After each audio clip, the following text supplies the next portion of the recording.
आज हम लोग पढ़ने वाले हैं क्वालिटेटिव एडजेक्टिव। क्वालिटेटिव एडजेक्टिव का मतलब होता है गुणवाचक विशेषण।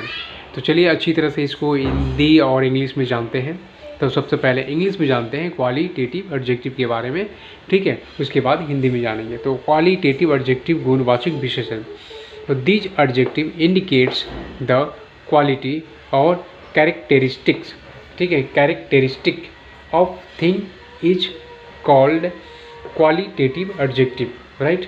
For example, beautiful, delicious, bad, tall, ठीक है। तो चलिए इसको अब हिंदी में जानते हैं। आपको समझ में आ गया इंग्लिश में डिफिनीशन इसका, ठीक है। तो चलिए इसको हम अब हिंदी में बताते हैं। दीज एडजेक्टिव, दीज का मतलब क्या होता है? ए या वे भी बोल सकते हैं, लेकिन यहाँ पे दोज मीन वो होता है, दिज मीन ये होता है। ए एडजेक्टिव, ये विशेषण। इंडिकेट्स मीन्स क्या होता है? दर्शाता है या बोध कराता है, ठीक है।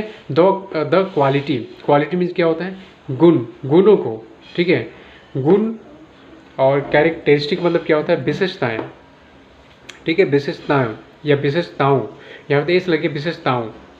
ऑफ थिंग्स, थिंग्स मीन क्या होता है? थिंग मीन वस्तु होता है। तो वस्तुओं के विशेषताओं या गुणों को यहाँ क्वालिटीज कर देते हैं। क्वालिटेशन नहीं लग रहा है तो क्वालिटीज करते हैं, ठीक है। तो गुणों हो जाएगा, ठीक है, राइट।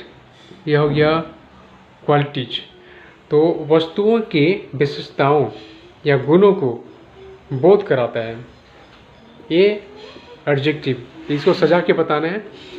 ये एडजेक्टिव या ये विशेषण, जो वे विशेषण या ये विशेषण जो वस्तुओं की विशेषताओं या गुणों को बोध कराता है या दर्शाता है, उसे क्या कहते हैं? क्वालिटेटिव एडजेक्टिव कहते हैं। अब क्लियर, समझ में आ गया? ऐसे सेंटेंस बनाकर आपको समझाना है, समझना भी है, ठीक है। तो फॉर एग्जांपल है ब्यूटीफुल। ब्यूटीफुल मतलब क्या होता है? सुंदर, ठीक है। तो ये गुण में आता है, किसी के विशेषताओं या क्वालिटीज को दर्शाना, ठीक है। तो ब्यूटीफुल मैंने सुंदर। डिलीशियस मैंने बहुत स्वादिष्ट है, या मोर डिलीशियस मीन बहुत स्वादिष्ट, या डिलीशियस मीन स्वादिष्ट। क्लियर, समझ में आ गया? बैड, खराब। बैड मीन्स होता है खराब, ठीक है। ये आपको गुण है। टॉल मीन्स लंबा, शॉर्ट मीन छोटा, स्मॉल मीन छोटा, ठीक है।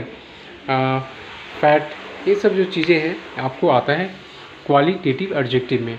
ये हुआ आपका क्वालिटेटिव एडजेक्टिव। क्लियर, समझ में आ गया? तो इसको पढ़ना है और याद भी करना है, ठीक है। अब कमेंट बॉक्स में मुझे कमेंट करके बताना है कि याद हो गया है या याद नहीं हुआ या समझ में नहीं आया। तो दोबारा फिर मैं इसको बनाकर या समझाकर सिखा देंगे, बता देंगे, ठीक है। तब तक के लिए चैनल को सब्सक्राइब, शेयर और लाइक ज़रूर कर देना।